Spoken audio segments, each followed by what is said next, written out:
أعوذ بالله من الشيطان الرجيم بسم الله الرحمن الرحيم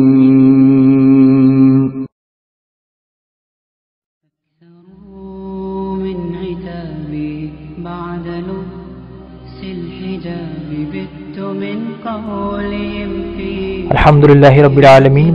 Praise be to Allah, Lord of the worlds. In the name of Allah, the most beneficent, the most merciful. The topic of the day is how men and women are equal in Islam. When we discuss Islam, there are many misconceptions among non-Muslims and Muslims. The basic reason is that many Muslims do not understand the authentic sources, the Quran and authentic Hadith. They usually concern with less qualified local Maulvis regarding every matter about Islam, but not with high qualified scholars. This creates many misconceptions usually. Some people understand Islam, the religion of complexities, but actually Islam is not the religion of complexities. Islam is the religion of peace.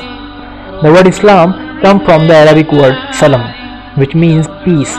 It is also derived from silm, which means to submit your will to Almighty God. So Islam in short means peace acquired by submitting your will to Almighty God. And this word occurs in glorious Quran and several authentic hadiths of Prophet peace be upon him. Allah in Quran in Surah Maida chapter number 5 verse number 3 says, "This day I perfected your religion for you, completed my favor upon you, and have chosen for you Islam as your religion." There are many misconceptions, especially when the women are concerned in Islam. Islam secures women's rights. In Islam, men and women are overall equal, but equality doesn't mean identicality. Men and women are equal but not identical. Let me give you an example. If in a class of students, two students, student A and B, came out first and both obtained 80 marks out of 100, but if you analyze the answer sheet, there are 10 questions. Each question carrying 10 marks. In the first answer, student A gets 9 out of 10, while student B gets 7 out of 10.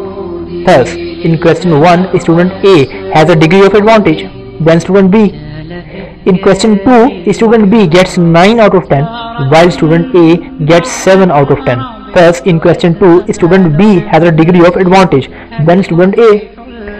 In the remaining 8 questions, both get 8 out of 10. And if you total the marks of both these students, both get 80 out of 100. So, if you analyze, both students A and B are overall equal, but in the sum answers to some questions, student A has a degree of advantage.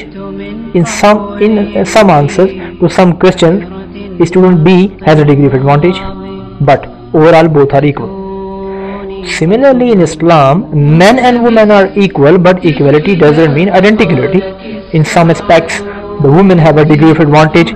In some aspects, men have a degree of advantage. Let me give you another example. If a robber enters my house, I will not say that I believe in women's right, I believe in women's liberation, and therefore my sister, my mother and my wife should go and fight the robber, because I know that naturally men have been given more strength than the women.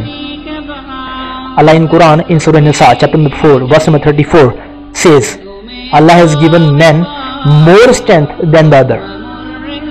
That is, men have more strength than the women. So where strength is concerned, the men have a degree of advantage. Hence, since they have been given more strength, it is their duty to protect the woman. Where love and companionship is concerned, and where children should give to their parents, the women have a degree of advantage. Mother gets 3 times more respect and companionship than the father. Here the women have a degree of advantage. And according to a hadith which is mentioned in Sahih Bukhari, volume number 8 in the book of Adab, chapter number 2, hadith number 2, a person came to the Prophet Muhammad peace be upon him and asked him, who is the person who deserves the maximum love and companionship in this world? And the Prophet peace be upon him said, your mother. The man asked, who the next? The Prophet peace be upon him said, your mother. The man asked, after that who? The Prophet peace be upon him repeated for the third time, your mother. The man asked, after that who? Then the Prophet peace be upon him said, your father. In short, 75% of love and companionship of the children are due to the mother. 25% of love and companionship goes to the father. In short, the mother gets the gold medal. She gets the silver medal as well as the bronze medal, while the father has to be satisfied with a mere consolation prize.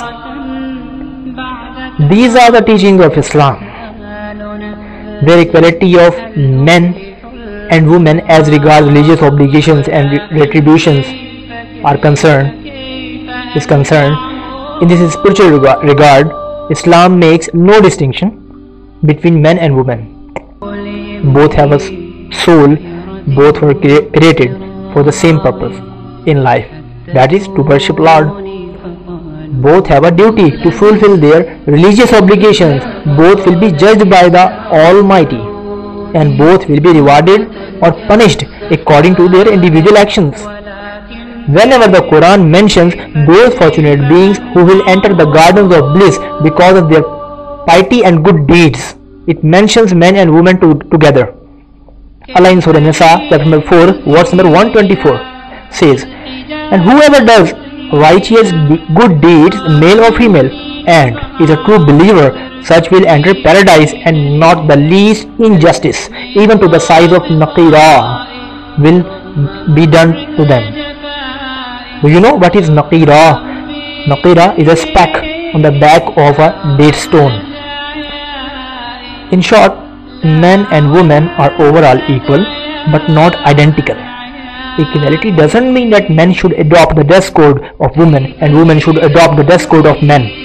Equality doesn't mean that women can fulfill the specific responsibilities of men and men can fulfill the specific responsibilities of women in perfect way. Both have to follow the teachings of Quran and authentic Hadith to become a faithful believer. Wa akhiru da'wahum anil hamdulillahi rabbil alamin.